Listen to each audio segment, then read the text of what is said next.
Hello નમસ્કાર વિદ્યાર્થી મિત્રો, આપની આ સહિયારી યુટ્યુબ ચેનલ પર આપ સર્વનું હાર્દિક સ્વાગત છે।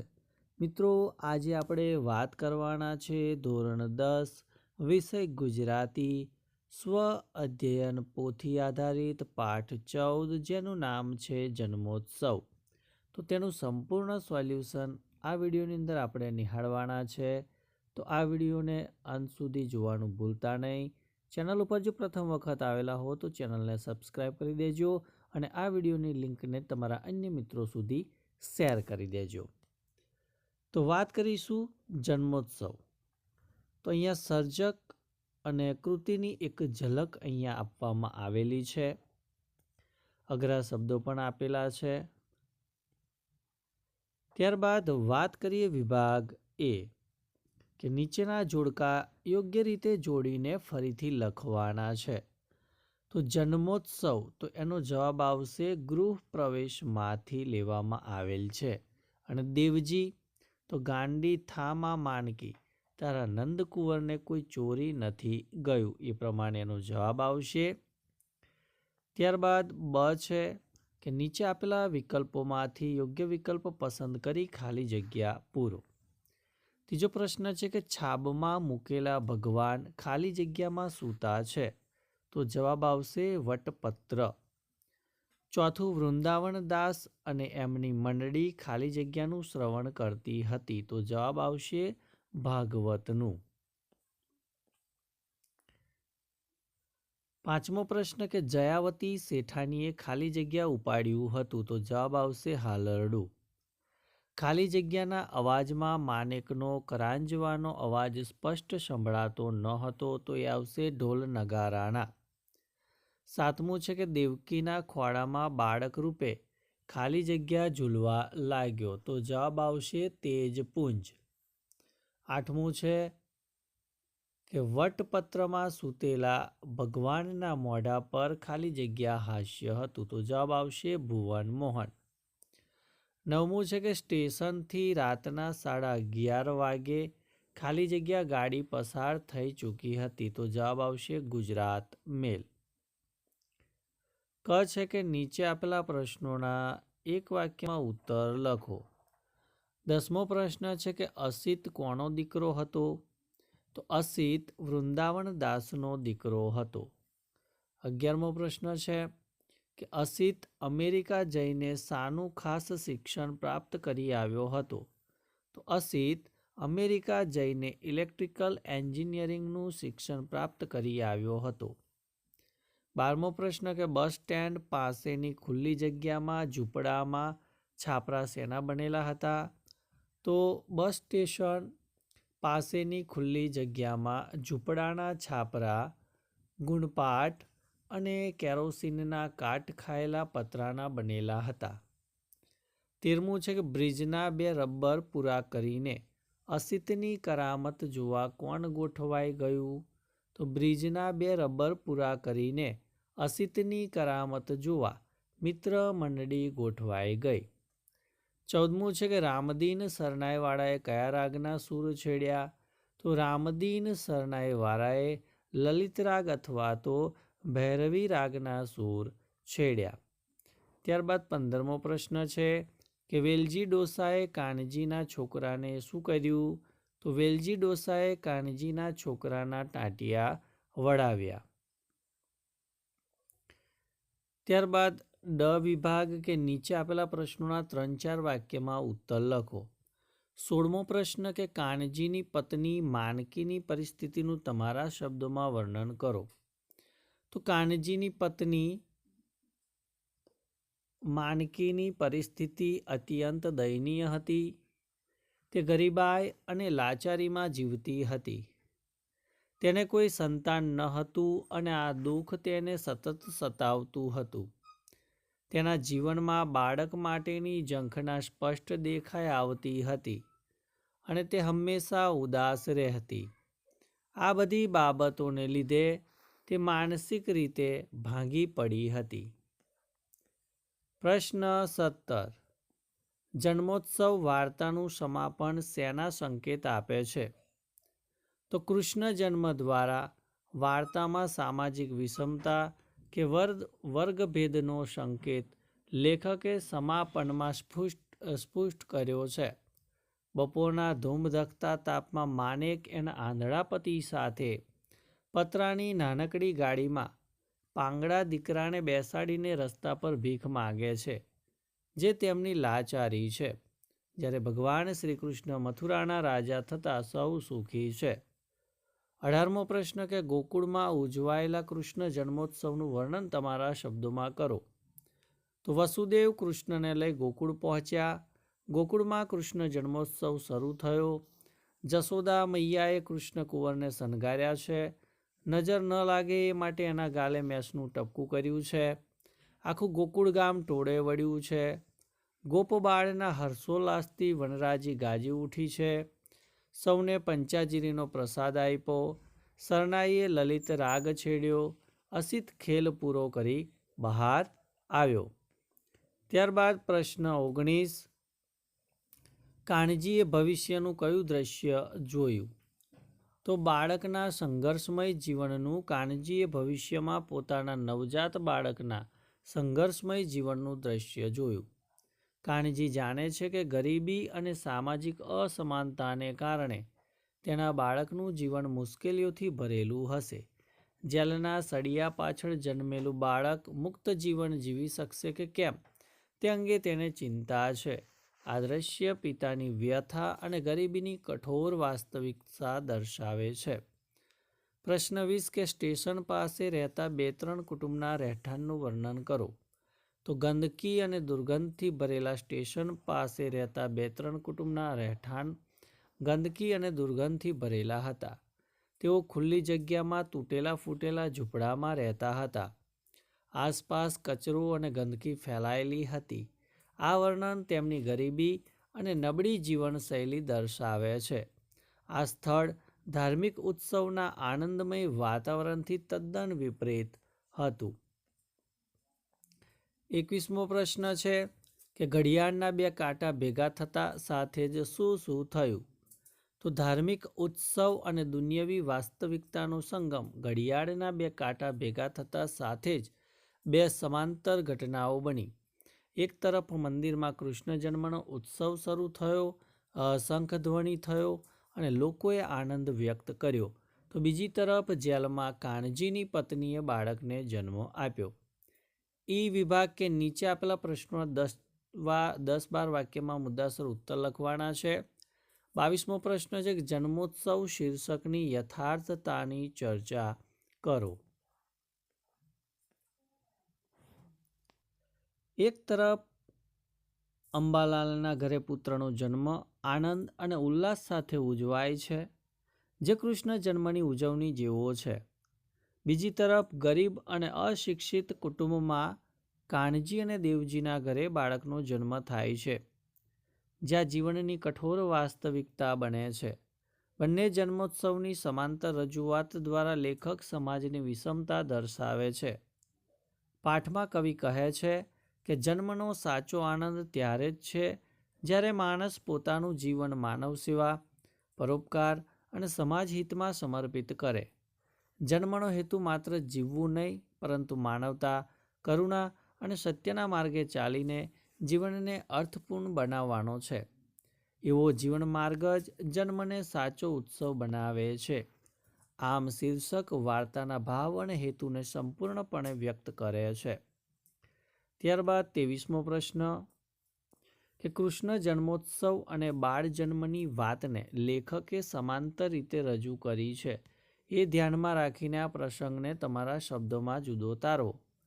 તો જન્મોત્સવ વાર્તામાં સમયના એક જ બિંદુ પર કૃષ્ણ અને કિશનના જન્મ સંદર્ભે 2 પરિસ્થિતિઓનું લેખકે સમાંતર નિર્માણ કર્યું છે.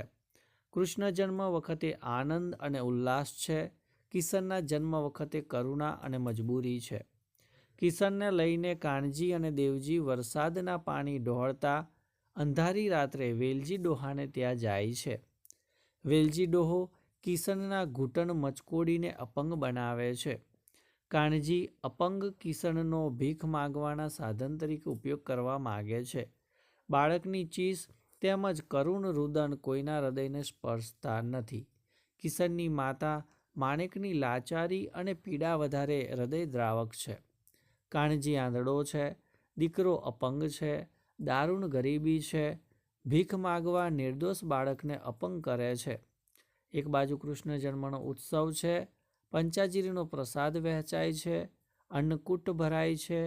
બીજી બાજુ કિશનનો જન્મ છે, બે કોળિયા ધાન માટે સગા દીકરાને સાધન બનાવે છે. તો જીવનની આ કેવી કરુણા છે.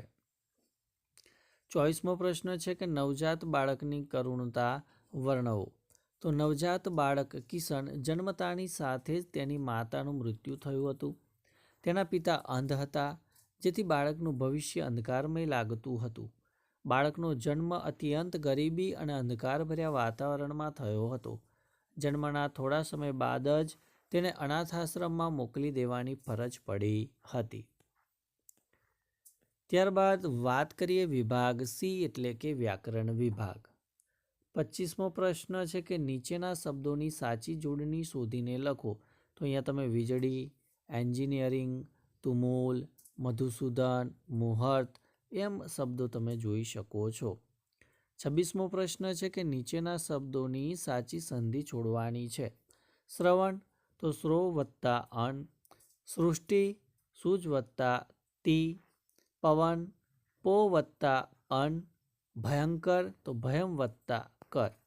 નીચેના શબ્દોની સાચી સંધિ જોડવાની છે કે જન્મ વત્તા ઉત્સવ તો જન્મોત્સવ, નિશ વત્તા ચિંત તો નિશ્ચિંત થશે. ત્યારબાદ પ્રશ્ન નંબર 27 કે નીચેના સમાસ કૌંસમાંથી શોધીને લખવાના છે.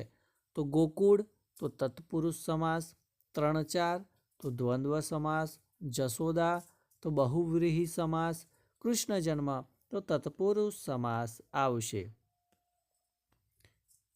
5મું છે ભયંકર તો ઉપપદ સમાસ, અશ્રુધારા તો તત્પુરુષ સમાસ થશે. પ્રશ્ન 28મો છે કે જોડણી ભેદે થતો અર્થભેદ જણાવવાનો છે.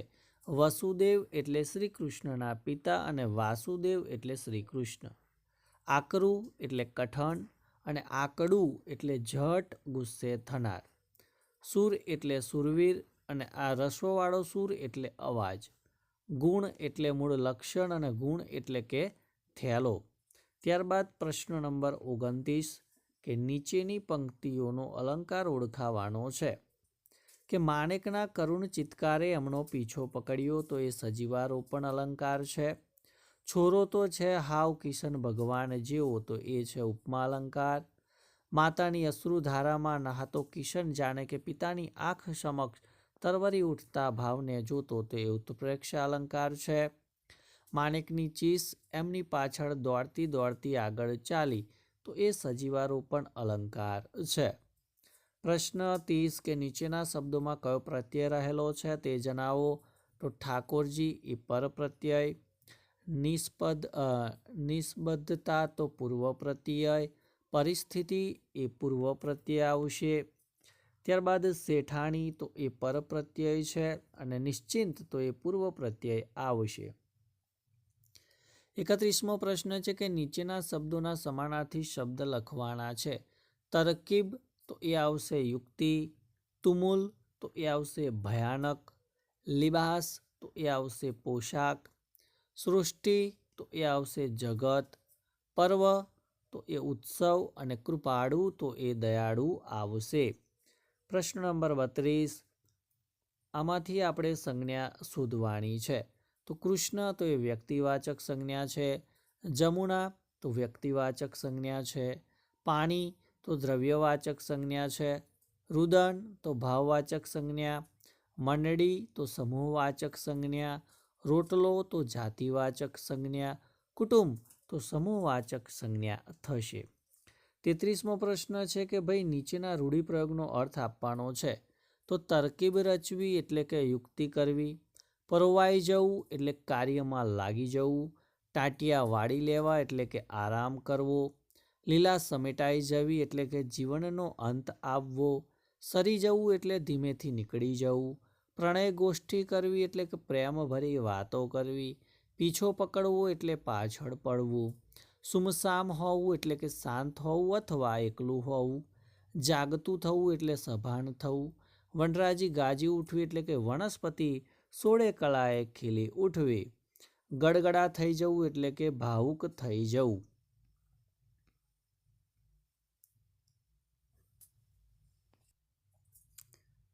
પ્રશ્ન 34 કે નીચેના શબ્દ સમૂહ માટે એક શબ્દ આપો. આંસુઓની ધારા તો અશ્રુધારા. આંખ આગળ ખડું થઈ જાય એવું નજર કેદ. એક જાતનો ક્ષાર તો ખારો. દમના રોગથી પીડાતો તો દમગ્રસ્ત. વહેલી સવારે ગવાતો એક રાગ તો એ ભૈરવી રાગ. પ્રેમનો વાર્તાલાપ તો પ્રણય વાર્તા. જન્મદિવસ પ્રસંગે ઉજવાતું પર્વ તો જન્મ જયંતી. વૃક્ષોની હારમાળા તો વનરાજી. બાળકને સુવડાવવા માટે ગાવામાં આવતું ગીત તો હાલરડું. વ્યંગમાં બોલવું કે કહેવું તો એને કટાક્ષ કહેવામાં આવશે. 35મો પ્રશ્ન છે કે ભાઈ નીચેના શબ્દોના વિરુદ્ધાર્થી શબ્દ લખો. તો ધ્યાનનું વિરોધી બેધ્યાન. આનંદનું વિરોધી શોક. અંધારાનું વિરોધી અજવાળું. રુદનનું વિરોધી હસવું અથવા તો હાસ્ય થાય. અનુભવીનું વિરોધી બિનઅનુભવી. નિશ્ચિંતનું વિરોધી અનિશ્ચિંત. ઉષાનું વિરોધી નિશા. તુમુલનું વિરોધી શાંત થશે. ત્યારબાદ પ્રશ્ન નંબર 36 કે માગ્યા મુજબ વાક્યમાં પ્રયોગ કરવાનો છે કે વિશાખા અને ધનંજય વાર્તાલાપ કરી રહ્યા હતા તો કર્મની વાક્ય રચના બનાવવાની છે. તો વિશાખા અને ધનંજય દ્વારા વાર્તાલાપ કરાઈ રહ્યો હતો. પ્રેક્ષકોથી ઊભા થવાયું તો કર્તરી વાક્ય રચના બનાવો કે પ્રેક્ષકો ઊભા થયા.